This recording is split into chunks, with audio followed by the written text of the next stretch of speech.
आदरणीय बंधुओं, माताओं व मेरी प्यारी बहनों, राधे राधे। आप सभी का हमारे YouTube चैनल जीवन की धारा पर बहुत बहुत स्वागत है।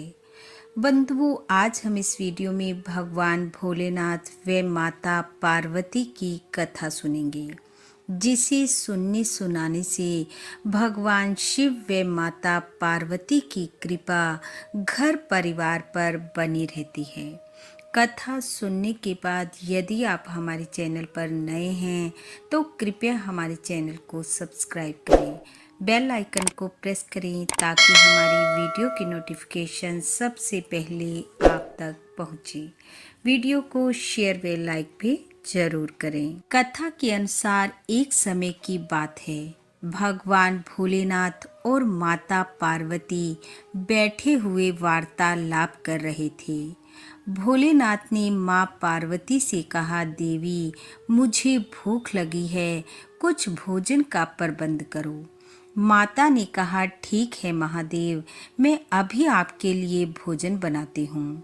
भोलेनाथ कहने लगे, देवी, तुम भोजन बनाओ, मैं अभी आता हूँ। यह कहकर भोलेनाथ चले गए। माँ पार्वती भोजन की तैयारी करने लगी। इतने में उन्हें वीणा की मधुर आवाज सुनाई दी। उन्होंने देखा तो नारद जी आ रहे थे। नारद जी को आते देख माता ने कहा, नारद जी, आज तो बहुत दिनों के बाद आना हुआ, बहुत समय बाद आपके दर्शन हुए। नारद जी बोले, देवी, आजकल हमने गृहस्थियों के यहाँ आना जाना बंद कर रखा है। माता ने कहा, क्यों, क्या बात हो गई? नारद जी बोले, क्या जाएं किसी के यहाँ, प्रेम नाम की तो किसी के पास कोई चीज नहीं है। हर तरफ लड़ाई झगड़ा है, ईर्ष्या है, द्वेष है। कहीं पति पत्नी से लड़ रही है तो कहीं पति पत्नी से, कहीं पिता पुत्र तो कहीं सास बहू। पार्वती जी बोली, नारद जी, ऐसा क्यों कहते हैं?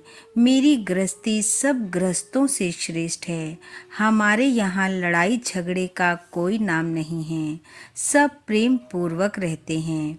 यहाँ तक कि आपने सुना है कि मोर और सांप का आपस में कितना वैर होता है, लेकिन मेरे आंगन में भोलेनाथ के गले का श्रृंगार नाग और मेरे पुत्र कार्तिकेय की सवारी मोर आपसी वैर को भुलाकर प्रेम पूर्वक रहते हैं।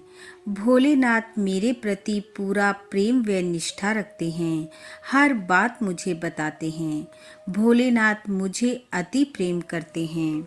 नारद जी, आप मानते हो ना कि गुरु द्वारा दिया गया मंत्र कोई किसी को नहीं बताता, चाहे वह कितना भी प्यारा क्यों ना हो। लेकिन भोलेनाथ ने मुझे अपना गुरु मंत्र भी बता रखा है। नारद जी सोचने लगे, देवी तो कुछ ज्यादा ही भोलेनाथ की तारीफ करी जा रही हैं।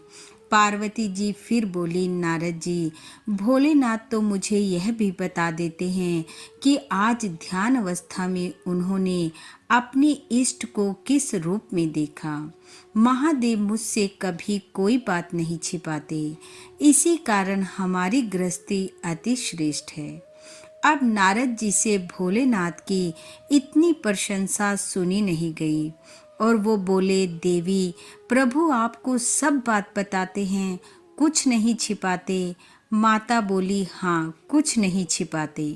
तब नारद जी ने कहा, देवी, फिर तो आप ये भी जानती होंगी कि महादेव के गले में पड़ी मुंडों की माला किसकी है। यह सुनकर पार्वती जी चुप हो गई, क्योंकि वह वास्तव में नहीं जानती थी कि ये नर मुंडों की माला किसकी है। पार्वती जी ने कहा, नारद जी, मैंने कभी महादेव से पूछा ही नहीं।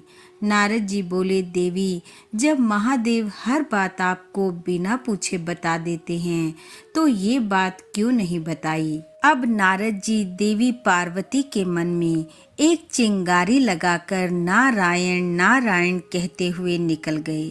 जैसे ही निकले महादेव मिल गए। महादेव ने कहा, नारद जी क्यों जा रहे हो? आओ भोजन पानी करके जाना। नारद जी बोले, प्रभु हमने तो कर लिया, अब आपकी बारी है। भोलेनाथ समझ गए नारद जी आए हैं, कुछ तो गड़बड़ होगी। महादेव कैलाश पर पहुँचे तो पार्वती जी क्रोधित अवस्था में। महादेव ने पूछा, देवी क्या हुआ? पार्वती जी क्रोध में बोली, आप मुझे हर बात स्वयं बताते हो ना? महादेव ने कहा, हाँ पार्वती, तो आपने आज तक मुझे ये क्यों नहीं बताया कि आपके गले में पड़ी ये मुंडों की माला किसकी है?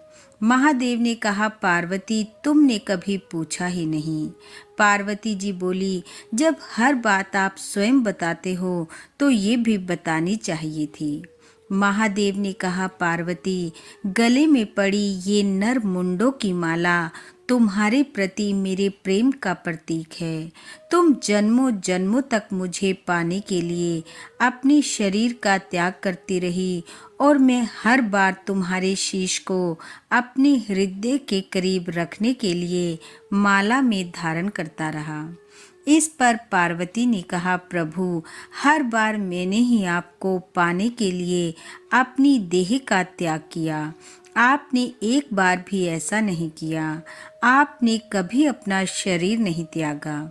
इस पर महादेव बोले, देवी ऐसा मैं चाह कर भी नहीं कर सकता था, क्योंकि मैंने अमर कथा सुनी हुई थी। अमर कथा के प्रभाव से ये देह अविनाशी हो चुकी है।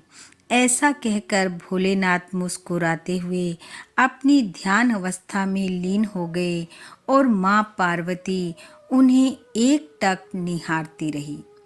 बोलो शंकर भगवान की जय। बोलो माता पार्वती की जय।